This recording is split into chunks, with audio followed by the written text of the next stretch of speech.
everyone, and welcome to the Other 98%'s brand spanking new Channel 98 Take Action News with Nicole Carty.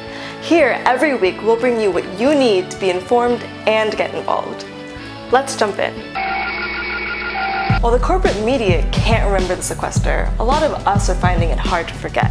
In addition to the 1.6 million jobs already cut this year by the sequester, 2,000 Vermonters will lose Section 8 housing, essentially rendering them homeless. The sequester will also cut 57,000 children from the Head Start program, which provides basic education, 2 hot meals a day, and basic medical care to kids living in poverty. That's 59,000 more people just this week who will lose essential services thanks to legislation supported by both major parties based on a disproven economic theory called austerity, bringing the total sequestration body count to 1,659,000 people.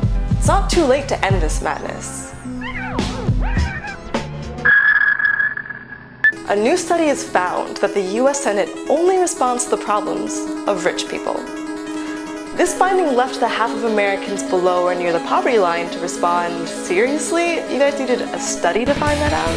Coming up soon, a new study to determine whether water is wet or Patrick Stewart is awesome.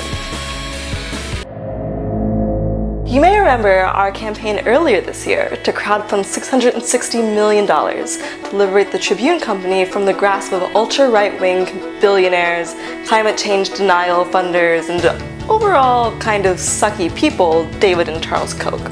Well, it turns out the Kochs no longer find the Tribune Company economically viable, so the LA Times, the Chicago Tribune, and the Baltimore Sun are out of the Kochs' grasp, at least for the time being.